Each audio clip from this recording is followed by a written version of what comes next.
Pernah nggak sih kamu udah kenal sama orang, tiba-tiba orang itu ngilang? Gak peduli orang itu pasangan, temen deket, atau calon klien. Tiba-tiba kabur. Nah, kalau kamu pernah, itu namanya ghosting. Yuk kita bahas di episode awal ini. Bagaimana cara menghadapi ghosting dan kenapa itu bisa terjadi. Bicara benar bersama saya, Siti Nurdianti. Halo teman-teman, ada saya kembali Siti Nurdianti, sahabat baik kamu. Di segmen ini kita akan ngobrol seperti ini. Membacakan topik yang biasa dibahas orang, tapi dengan sudut pandang saya, dengan cara yang menarik. Ya udah, tanpa banyak basa-basi, kita langsung masuk ke episode pertama. Bagaimana dan kenapa ghosting bisa ada dalam hidup kamu? Ini menarik banget. Nah, ini menarik nih. Ini kayaknya kamu banget. Pernah atau tidak kamu di posisi seperti ini? Jujur ya. Asik, gue dapet gebetan. Gebetan gue suka kayaknya sama gue nih. Aduh, gila. Tapi kok dia belum WhatsApp gue ya? Perasaan dia nunjukin gejala-gejala kalau dia suka deh.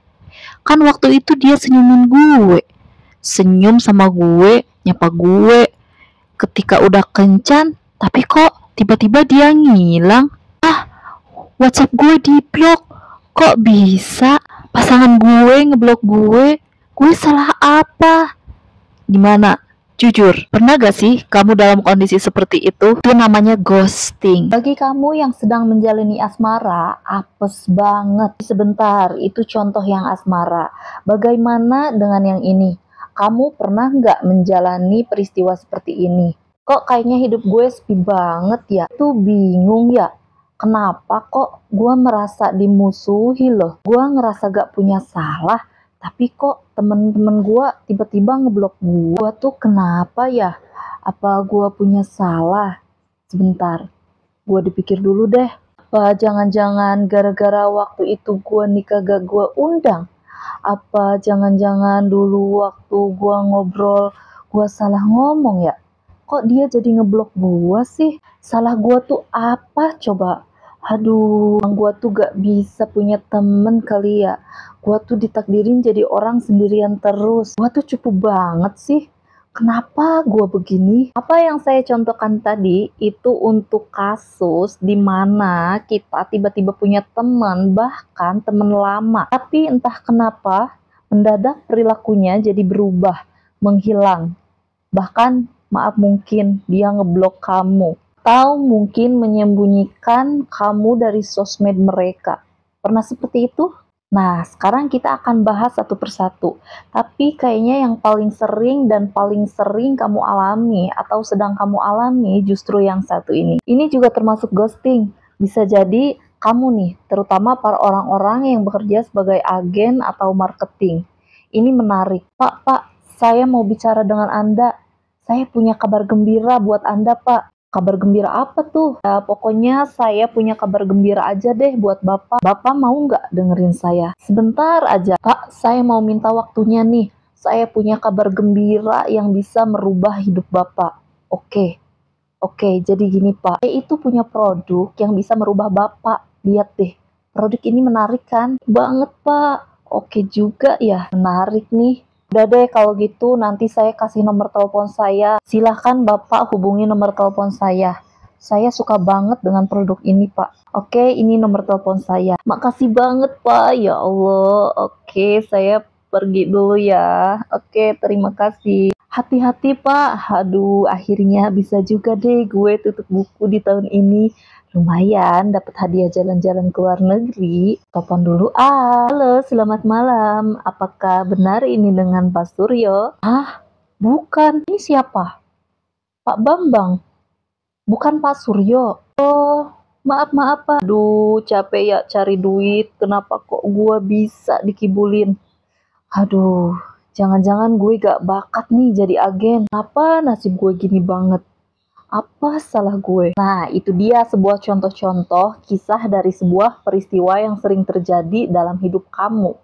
Dan ini percaya atau enggak, apa yang saya contohkan tadi, yang kamu lihat adalah hal yang sangat-sangat sering terjadi pada hidup kita.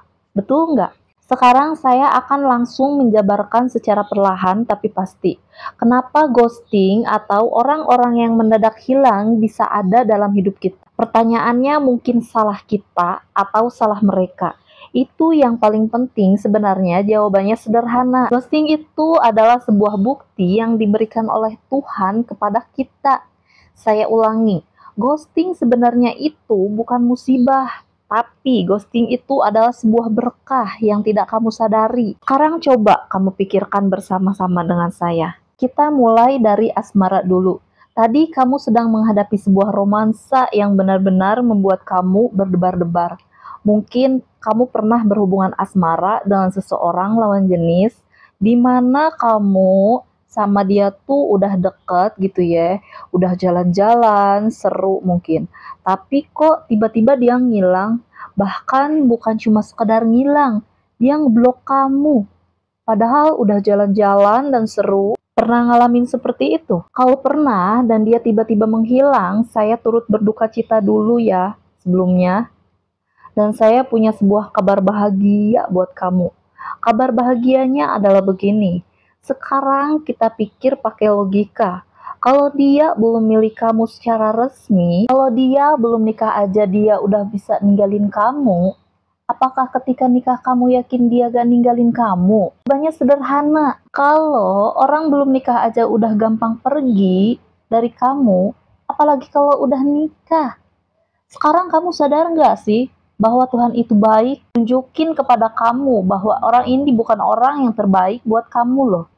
Emang sih sakit, emang sih nyelekit, ngecewain, apalagi ada di memori gitu ya. Tapi apalah artinya sebuah memori kalau di dalamnya ada memori bersama orang yang salah? Buat apa kita ngumpulin memori dengan orang yang salah? Betul nggak? Buat apa sih kita ngumpulin memori dengan orang yang salah atau keliru? Kenapa nggak kita kumpulin memori dengan orang yang sudah terbukti benar aja sih dalam hidup kita? Emangnya kita mau punya memori tapi sama orang yang salah?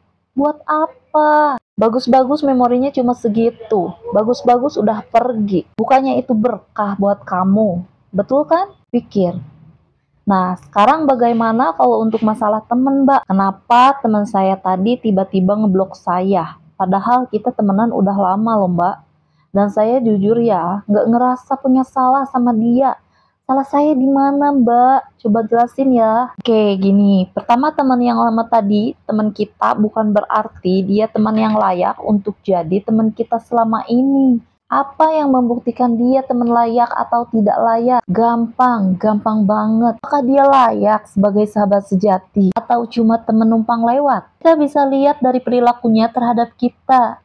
Kita pakai logika sederhana lagi. Mungkin gak sih sahabat baik bakal ninggalin kamu begitu aja? Mungkin gak sahabat baik gak ada angin, gak ada hujan, gak ngomong apa-apa, dia ngeblok kamu baik di WhatsApp ataupun di sosial media?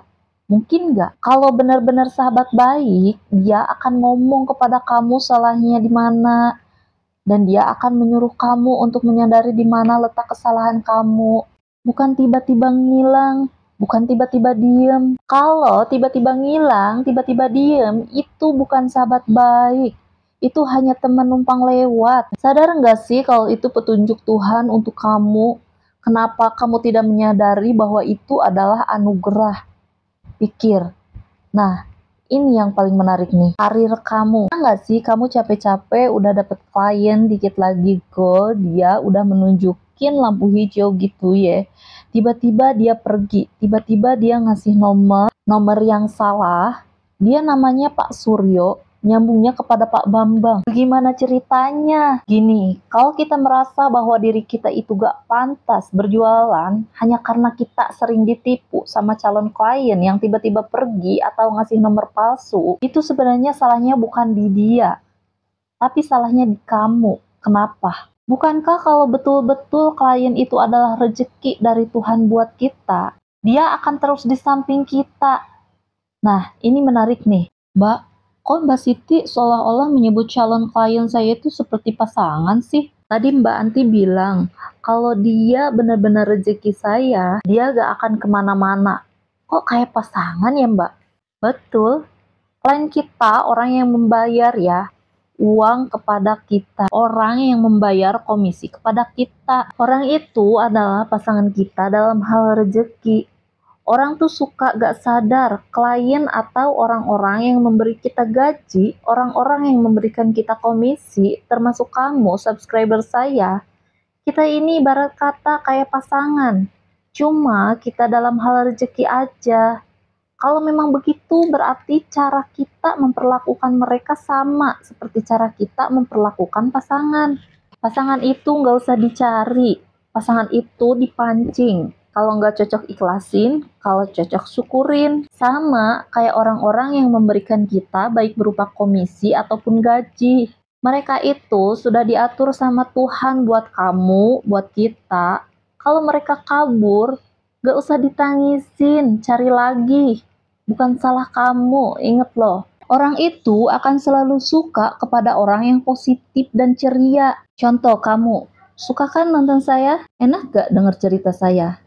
Kenapa? Karena saya ceria. Kalau saya bacain ceritanya seperti ini, halo teman-teman, gimana, apa kabarnya? Ada juga kamu nanti ngantuk, males, udahlah tutup aja. Nah, kalau kamu lihat saya senang karena saya positif, kenapa kamu tidak mempositifkan diri kamu? Caranya gimana? Pikir pakai pola pikir yang baru, bahwa jodoh saya itu bukan cuman pasangan. Orang yang memberi saya uang itu pasangan saya dalam hal karir.